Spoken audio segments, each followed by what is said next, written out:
Hello दोस्तों। आज हम कवितावली के शेष दो छंदों का अर्थ देखेंगे। तो छंद को शुरू करने से पहले उसके कुछ कठिन शब्दों का अर्थ जान लेते हैं। पहला है बलि, जिसका अर्थ होता है दान।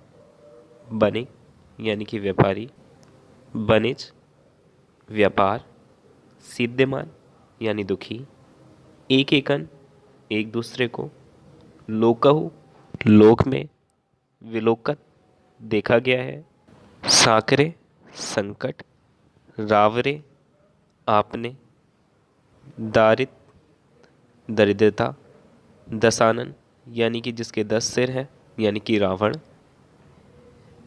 दूरित दहन यानी कि पाप की ज्वाला।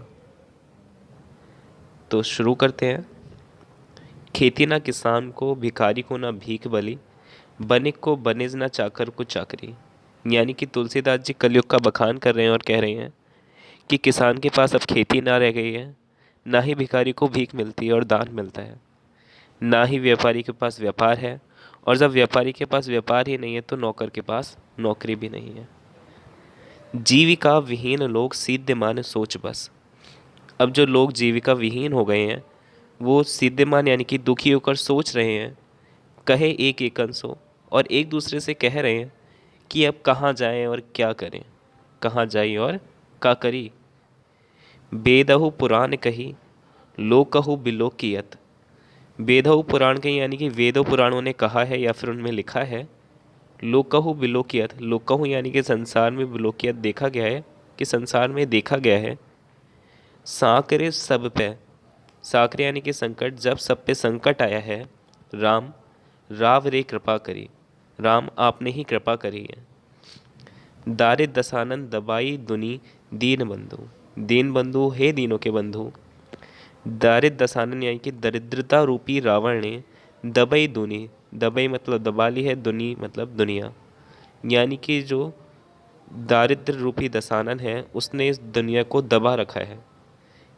दुरित दहन देखी तुलसी हाहा करी, और इस दुरित दहन को देखकर यानी कि पाप की ज्वाला को देखकर तुलसीदास जी हाहा कर रहे हैं, हाहाकार कर रहे हैं, और राम से कह रहे हैं हे दीन बिंदु, कि जब भी सब पे संकट आता है राम आप ही इस दुनिया को बचाते हैं, तो आप इस दुनिया को बचाएं।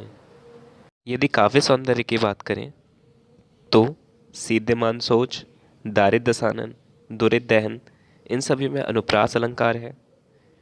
दारिद दसानन में रूपक अलंकार है, दरिद्रता रूपी रावण। करुण रस की उत्पत्ति है, भक्ति रस भी है, और उनकी भक्ति में दास्य भाव है। तुलसीदास जी अपनी कविताओं के माध्यम से, अपने छंद के माध्यम से कलयुग की दुर्दशा का वर्णन करना चाह रहे हैं।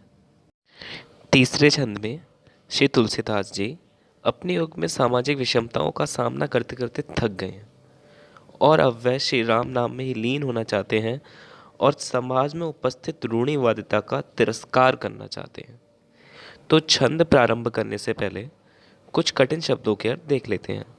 जैसे धूत, धूत यानी कि धूर्त यानी कि मूर्ख। अवधूत यानी कि सन्यासी। राजपूत यानी कि क्षत्रिय। सरनाम यानी कि प्रसिद्ध। तो आइए शुरुआत करते हैं। धूत कहो, अवधूत कहो, राजपूत कहो, जुलाहा कहो कोई, चाहे तुम मुझे मूर्ख कहो, चाहो तो मुझे सन्यासी कहो, या फिर तुम्हारी मर्जी तो मुझे क्षत्रिय कहो या फिर जुलाहा कहो, मुझे इससे कोई फर्क नहीं पड़ता। काहो की बेटी सो बेटा ना व्याभो, काहो की जाति बिगाड़ न सो। मुझे किसी की बेटी से अपना बेटा नहीं ब्याना है, और इस प्रकार ना ही किसी की जाति खराब करनी है। जाति खराब करनी है मतलब जैसे कि अपना वो बेटा किसी की बेटी से ब्याहेंगे तो जो आने वाली बेटी होगी वो उनकी जाति की हो जाएगी। अब अगर उनकी जाति खराब है तो उस बेटी की भी जाति खराब हो जाएगी। तो तुलसीदास जी पैं तो कहना चाहते हैं कि तुम मुझे कुछ भी कह लो, यानी कि मेरी जाति कितनी भी बिगाड़ लो, मुझे किसी दूसरी की जाति तो बिगाड़नी है नहीं। तुलसी सरनाम गुलाम है राम को, जाको रुचे सो कहे कुछ ओ। सरनाम यानी कि प्रसिद्ध, सब जानते हैं कि तुलसी सबसे प्रसिद्ध गुलाम है श्री राम का, इसलिए अब जिसकी जो मर्जी वो कहे उन्हें फर्क नहीं पड़ता है। मांग के खैबो मसीत को सोबो, लैब को एक न देव को दो। तुलसीदास जी कहते हैं कि मैं मांग के खाता हूँ, मस्जिद में सोता हूँ, और ना किसी का एक लेता हूँ ना देना पड़ता है दो, यानी कि लेना एक ना देना दो एक मुहावरा है जिसका मतलब है कि मुझे किसी से कोई मतलब नहीं है, चाहे तुम कुछ भी करो। अब अगर बात करें काव्य सौंदर्य की, तो ब्रजभाषा है, रस शांत है, मुहावरे का प्रयोग किया गया है, और जो मसीत को शोभे उसमें एक प्रकार की धार्मिक कट्टरपंथता के खिलाफ उन्होंने आवाज़ उठाई है। Thank you for watching my video. Please share, like and subscribe.